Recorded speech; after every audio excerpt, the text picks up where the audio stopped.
पूर्व मंत्री गायत्री प्रजापति पर लखनऊ जेल में हुए हमले के बाद इस वक्त उनके परिवार के तमाम सदस्य हमारे साथ मौजूद हैं, जिनसे हम बात करेंगे। उनकी बेटी अंकिता और सुधा हमारे साथ मौजूद हैं। कैसी तबीयत है, क्या अपडेट है?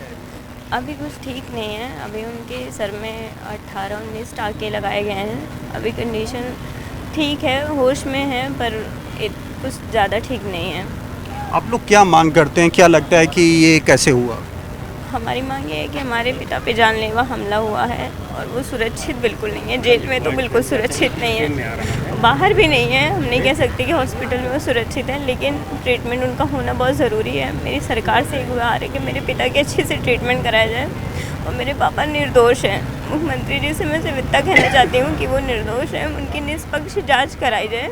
मेरे पिता 8 साल 8.5 साल से जेल की सज़ा काट रहे हैं। उन्होंने कभी कुछ गलत किया ही नहीं। महिला कहती रही कि मेरे साथ कुछ गलत ही नहीं हुआ, उसके बाद भी ज़बरदस्ती उन्हें सज़ा करा दी गई। ऐसा मुकदमा है जिसमें मेरे पिता का और उस महिला का रेप में कोई मेडिकल टेस्ट ही नहीं हुआ है, बिना मेडिकल के ही सज़ा कर दी गई है। रेप केस में मुझे जितनी जानकारी है कि जब तक आपका टेस्ट नहीं हो जाता तब तक पता कैसे चलेगा कि रेप हुआ है या नहीं हुआ है, किस इंसान ने किया है, किस इंसान ने नहीं किया है।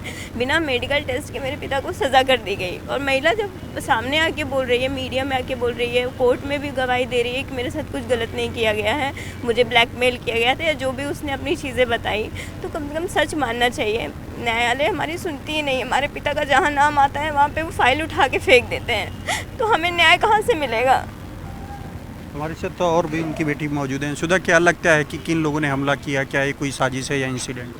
ये तो कहा नहीं जा सकता किसका क्या साजिश है, पर ये साजिश के तहत ही हुआ है। पापा ने बताया, जो भी उनको याद है, वो बैठे थे, अंदर गए थे, पेट में दर्द था, उनकी दवा लेने गए, डॉक्टर बाहर गए और वो कैदी पता नहीं कहाँ से आया, दरवाज़ा बंद किया और उठाया जो सामान उसके पास था और सर पे वार करने लगा और काफ़ी गहरा चोट लगा है पापा को। मेरे 18 टाँका लगा है, 18 से 20 टाँका।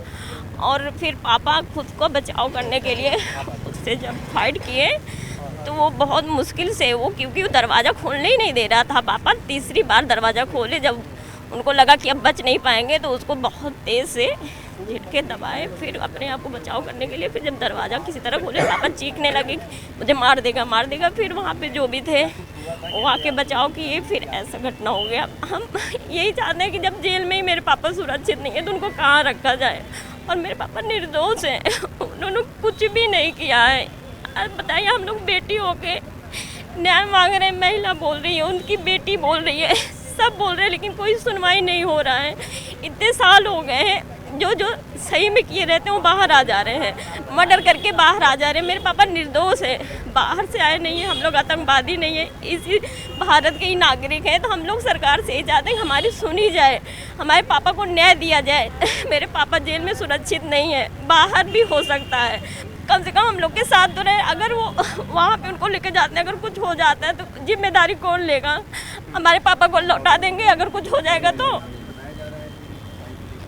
जैसा कि आपने सुना, ये थे पूर्व मंत्री गायत्री प्रजापति की बेटी सुधा और अंकिता, जिनका कहना है कि जो जेल है वहाँ पर वो सुरक्षित नहीं है। ऐसे में वो सरकार से अपील करते हैं कि जल्द से जल्द उनको बेहतर इलाज के साथ सुरक्षित स्थान पर रखा जाए ताकि उनका इलाज सही से हो सके। दूसरी तरफ उन्होंने ये भी मांग की है कि वो कोई आतंकवादी नहीं है, उनके खिलाफ जो रेप का मुकदमा दर्ज कराया गया है वो फर्जी है, क्योंकि वो पीड़ित महिला खुद इस बात की पुष्टि कर रही है। ऐसे में वो मुख्यमंत्री से गुहार लगाती हैं कि उनके परिवार को, उनके पिता को न्याय मिलना चाहिए। कैमरामैन उपेंद्र यादव के साथ राजीव प्रताप सिंह, न्यूज़ 18 लखनऊ।